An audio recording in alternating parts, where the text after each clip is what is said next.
तो गाइस कैसे हैं आप सब लोग। आई विल बिकम स्ट्रॉन्ग के एपिसोड 30 के साथ हाजिर हो। तो लास्ट एपिसोड के एंड पे हमने देखा था कि जब वो लोग उस बैंडेड बॉस को पकड़ने के लिए जाते हैं, सॉरी इस पॉइजन मास्टर को पकड़ने के लिए जाते हैं, तो वो पॉइजन मास्टर खुदकुशी गा लेता है, वहां पर नीचे गिरता है और वहीं पर मर जाता है। तो पॉइजन मास्टर की वहां पर मरने के बाद अगले दिन सुबह का सीन दिखाया जाता है। तो हमारा फैंग हाउ जो होता है वहां पर जितने बैंडेड्स होते हैं सभी की बॉडी के अंदर से पॉइजन को रिमूव करता है, जिसकी वजह से वो सभी लोग काफी खुश होते हैं। तो कैप्टन जॉन के साथ साथ वो सभी लोग जितने बैंडेड्स और डाकू होते हैं वो सारे उसके सामने सर झुकाते हैं और उसे कहते हैं कि मास्टर एल्केमिस्ट, हम लोग आज के बाद से तुम्हें फॉलो करने की शपथ लेते हैं, चाहे तुम कहीं पर भी जाओ तुम्हारे साथ जाएंगे और तुम्हारे ऑर्डर्स को फॉलो करेंगे, हम लोग दोबारा इस तरह बुरे काम नहीं करेंगे। तो हमारा फैंग हाउ उनकी बात सुनने के बाद सोच रहा होता है कि मैं एक सफर पर निकला हूं, एक सफर पर जिसपे मुझे अकेले चलना है और मैं इतने सारे लोगों को अपने साथ लेकर नहीं जा सकता। हालांकि ये सभी लोग मुझे प्रोटेक्शन दे सकते हैं, सिक्योरिटी गार्ड के तौर पर इन्हें साथ रखा जा सकता है, लेकिन मैं इतने सारे लोगों को कहां पर अपने साथ लेकर जाऊंगा। तो मुझे लगता है इन्हें फैंग हाउ सिटी में वापस, सॉरी यूलैंड सिटी में वापस भेज देना चाहिए फैंग फैमिली के प्रोटेक्शन के लिए। हमारा फैंग हाउ सभी लोगों से कहता है कि तुम सभी लोग जल्दी से उठकर खड़े हो जाओ,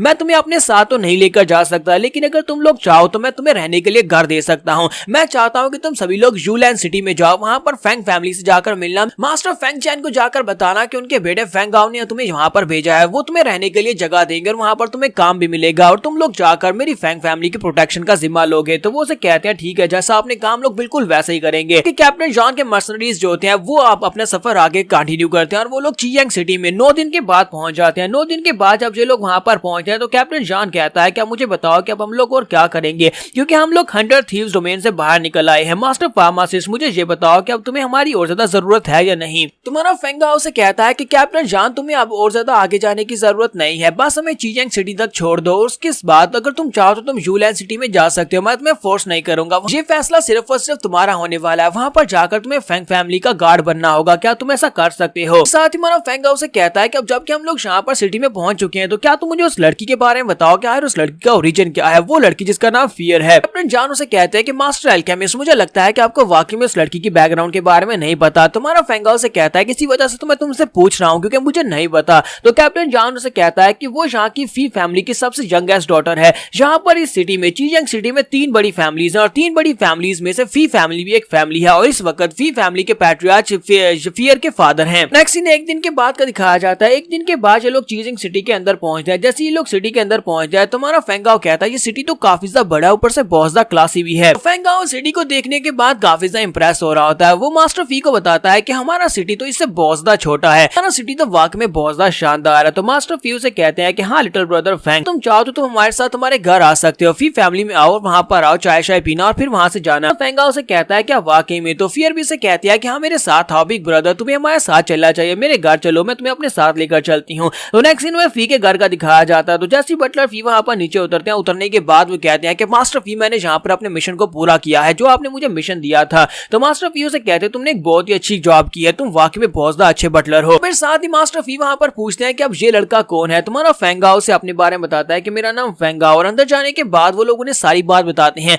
ग्रैंडपा फी उसे सारी बात बताते हैं कि रास्ते में क्या हुआ था और किस तरह इस लड़के ने उनकी जान बचाई, और ये एक बहुत ही अच्छा एल्केमिस्ट भी है। उनको पता चलता है कि ये एल्केमिस्ट है, तो वो इस बात से काफी ज्यादा इंप्रेस होती है और कहती हैं वाकई में ये हर किस्म के पॉइजन को नॉलिफाई कर सकता है और वहां पर जितने लोग थे उन सभी के पॉइजन को इसी ने डिटॉक्सिफाई किया था। तो ग्रैंडपा फी से कहते हैं कि हाँ अगर ये लड़का वहां पर नहीं होता तो मुझे लगता है कि हम लोग जहां तक नहीं पहुंच पाते, इसी लड़के की वजह से हम लोग जहां तक पहुंच पाए और हमारी लेडी बिल्कुल सेफ साउंड जहां तक पहुंच पाई है। जिस तरह से पॉइजन मास्टर ने हमारे पर अटैक किया था, हमारा बचना बहुत ज्यादा मुश्किल था। मास्टर फी कहते हैं अच्छा तो ऐसी बात है, मुझे लगता है कि ये लड़का, इसकी कल्टीवेशन काफी ज्यादा लो है, लेकिन इसके बावजूद भी ये एल्केमिस्ट और ऊपर से ये काफी ज्यादा तेज भी है, तो मुझे लगता है इसका फ्यूचर बहुत ज्यादा लिमिटलेस होने वाला है। यूलैंड सिटी जैसे एक छोटे से सिटी में इस तरह का एक महान मास्टर पैदा हो सकता है, ये तो बहुत ही अमेजिंग बात है। मैं चाहता हूं कि उन लोगों के साथ अच्छे ताल्लुकात बनाए जाएं। मैं चाहता हूं कि फैंग फैमिली में बहुत सारे तोहफे भेजे जाएं और साथ ही उनको बताया जाए कि हम लोग उनकी सपोर्ट में हमेशा हाजिर है और साथ उनके साथ बिजनेस भी किया जाए ताकि उनको अपॉर्चुनिटीज मिल सके। ग्रैंडपा फी से कहते हैं ठीक है मैं जो ऑर्डर्स दे दूंगा। फिर साथ ही उसे कहते हैं मुझे ये बताओ कि हम लोग पॉइजन मास्टर के मसले को बस ऐसे ही जाने देंगे, क्या आप इस बात को इग्नोर करेंगे। तो वो उसे कहते हैं कि क्या तुम्हें लगता है कि यहाँ पर कोई और इतनी बड़ी फैमिली है जो कि पॉइजन मास्टर को हायर कर सके।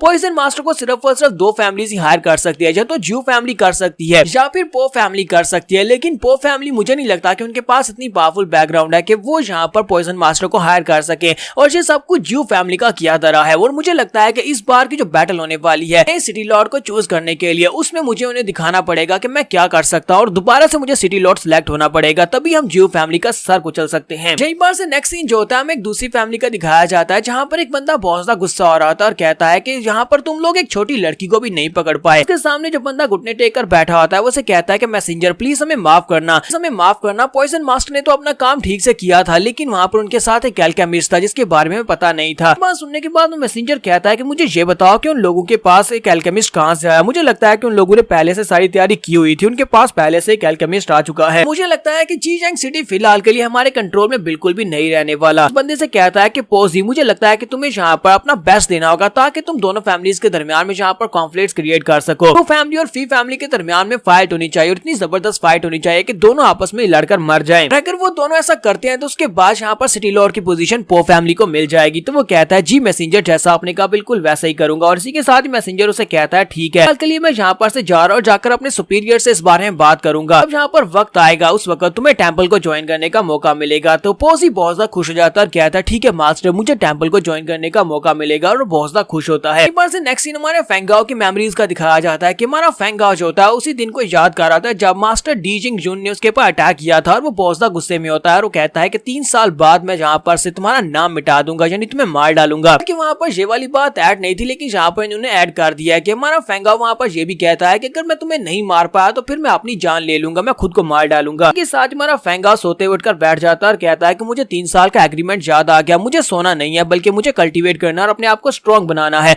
पता नहीं इस वक्त मास्टर जून कितनी ज्यादा पावरफुल हो चुकी होगी और मुझे उसे हराना है, सिर्फ और सिर्फ एक मैच में उसकी जान लेनी है। फेंगाओ उसी वक्त उठकर बैठ जाता है और कहता है कि अब मुझे कल्टीवेट करना होगा। फिर साथ ही से महसूस होता है उसकी बॉडी के अंदर जो वर्चुअल पावर्स हैं उसकी बॉडी को यहाँ पर एब्जॉर्ब करने की कगार पर पहुंच चुकी है, क्योंकि उसकी लिटिल मास्टर ने कहा था कि तुम्हें वक्फे वक्फे से यहाँ पर स्पिरिट क्रिस्टल्स को एब्जॉर्ब करना होगा, उनकी एनर्जी को एब्जॉर्ब करना होगा, वरना तुम्हारी वर्चुअल बॉडी जो है ये तुम्हारी पूरी असली बॉडी को ही निकल जाएगी। फेंगाओ कहता है कि वक्त आ चुका है जहाँ पर मुझे और स्पिरिचुअल क्रिस्टल्स को यूज करना पड़ेगा, लेकिन मेरे पास स्पिरिचुअल क्रिस्टल्स इस वक्त बिल्कुल भी नहीं है। स्ट्रेंथ को मेंटेन करने के लिए या तो फिर मुझे यहाँ पर पिल्स बनानी होगी जड़ी बूटियों को यूज करते हुए, या फिर मुझे यहाँ पर किसी और चीज की जरूरत पड़ेगी, स्पिरिचुअल क्रिस्टल की जरूरत पड़ेगी। तो सुबह होते ही हमारा फेंगाओ जो होता है वहाँ पर से फार्मेसी ढूंढने के लिए निकल पड़ता है। तो वो बाजार में जाता है, जाकर उन लोगों से पूछ रहा था मुझे ये बताओ कि मुझे एल्केमी स्टोर कहाँ पर से मिलेगा। तो एक बंदा उसे इशारा करते हुए कहता है कि वहाँ पर सामने जाओ, वहाँ पर एल्केमी स्टोर है। फेंगाओ कहता है कि यहाँ पर जितना बड़ा ये सिटी है उस हिसाब से फार्मेसी भी काफी ज्यादा बड़ी है, तो हो सकता है कि मुझे ये वो सारी की सारी चीजें यहाँ पर से मिल जाए जो मैं ढूंढ रहा हूँ। फेंगाओ सीधा जाता है, वहाँ पर जो गार्ड खड़ा होता है उससे कहता है कि मैं यहाँ पर एक एल्केमिस्ट बनने के लिए रजिस्ट्रेशन करने के लिए आया हूँ। बंदा उसे कहता है अच्छा ठीक है, सामने एल्डर के पास चले जाओ। तो वहाँ पर एक एल्डर बैठा होता है, तुम्हारा फेंगाओ उसके पास जाता है। तो एल्डर उसे कहता है कि मुझे अपना नाम बताओ और साथ ही अपनी उम्र बताओ।